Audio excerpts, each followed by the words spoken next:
ഞാനിവിടെ ഒരു രസകരമായിട്ടുള്ള ഒരു വീഡിയോ പങ്കുവെക്കുന്നുണ്ട്. ആ വീഡിയോ കണ്ടതിന് ശേഷം നമുക്ക് അതിനെക്കുറിച്ച് സംസാരിക്കാം.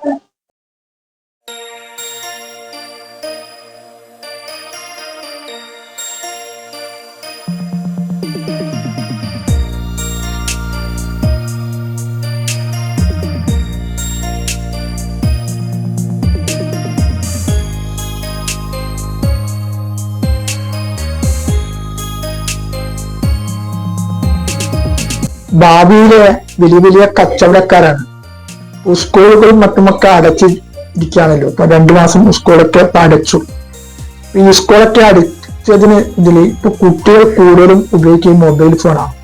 അപ്പൊ അത് ഒഴിവാക്കാൻ വേണ്ടിയിട്ട് ഇതുപോലുള്ള കച്ചവടങ്ങളൊക്കെ കൊടുക്കുന്നത് നല്ലതാണ്. അപ്പൊ നമ്മളൊക്കെ കുട്ടിക്കാലത്ത് ഈ അവധി കാലങ്ങളിലൊക്കെ ഇതുപോലുള്ള കച്ചവടങ്ങൾ എത്രയോ ചെയ്തിട്ടുണ്ട്. അതിനൊക്കെ ഓർമ്മയിൽ എത്രയോ തവണ ഞാൻ ചെയ്തിട്ടുണ്ട്. കുട്ടിക്കാലത്ത് സ്കൂളുകൾ അടച്ചു കഴിഞ്ഞാൽ വാപ്പയോട് കുറച്ച് കാശ് വാങ്ങിക്കും, എന്നിട്ട് ഒരു മിഠായി കടയിൽ പോയിട്ട് മിഠായി വാങ്ങിക്കൂ, എന്നിട്ട് വീട്ടിന്റെ മുറ്റത്ത് ചെറിയ ഇതുപോലുള്ള ഒരു പന്തിലൊക്കെ കെട്ടിയ ശേഷം നമ്മളൊരു കച്ചവടം നടത്തും. ആ കച്ചവടം നടത്തുന്നതിൽ മിഠായിന്റെ പകുതി നമ്മൾ സ്വന്തം വയറ്റിൽ തന്നെ ഉണ്ടാകാം. വീഡിയോ കണ്ടപ്പോൾ ആ ഓർമ്മയാണ് വന്നത്. അപ്പൊ ഇങ്ങനെയുള്ള ഒരു കുട്ടികൾക്കൊരു പ്രോത്സാഹനം കൊടുക്കണം. അത് കൊടുക്കുന്നത് നല്ലതാണ്.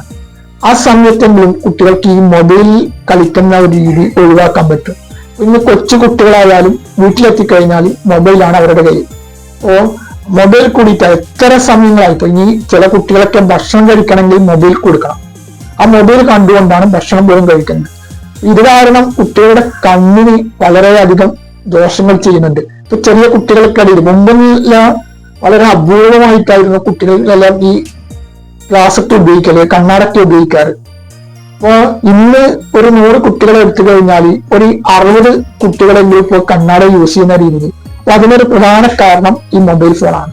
ഈ കുറെ നേരം മൊബൈൽ ഫോണിന്റെ റേഡിയേഷൻ മറ്റൊക്കെ കണ്ണിലേക്ക് ഇതാക്കുമ്പോൾ അത് കാരണം കണ്ണിന്റെ കാഴ്ച മങ്ങുകയോ അല്ലെങ്കിൽ മറ്റുള്ള അസുഖങ്ങൾക്ക് ഉണ്ടാക്കുകയൊക്കെ ചെയ്യും. അപ്പൊ അതൊക്കെ ഒഴിവാക്കാൻ വേണ്ടിയിട്ട് ഈ അവധികാലങ്ങളിൽ ഇതുപോലുള്ള കച്ചവടങ്ങളൊക്കെ മുതിർന്നവർ കുട്ടികൾക്ക് ഒരു കൊടുക്കുന്നത് നല്ലൊരു കാര്യമാണ്.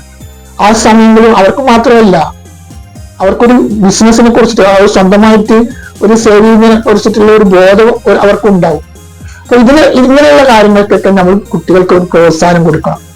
ഏതായാലും ആ ഉസ്താദ് ആ കുട്ടികളുടെ ആ ഷോപ്പ് ഉദ്ഘാടനം ചെയ്യാൻ കാണിച്ച ഉസ്താദിന് 1000 അഭിനന്ദനങ്ങൾ അറിയിക്കുന്നു. ഇത് എവിടെ ഉള്ള സംഭവങ്ങളൊന്നും അറിയില്ല, പക്ഷെ എനിക്ക് ഇപ്പോ വാട്സപ്പിലും കിട്ടിയ ഒരു വീഡിയോ ആണ്. ആ വീഡിയോ കണ്ടപ്പോൾ ഇങ്ങനെ ഒരു വീഡിയോ ചെയ്യാൻ തോന്നി. ഏതായാലും ആ കുട്ടികൾക്ക് അതുപോലെ തന്നെ ആ കുട്ടിയുടെ രക്ഷാക്കന്മാർക്കും എല്ലാവിധ ഭാവങ്ങളും നേരുന്നു.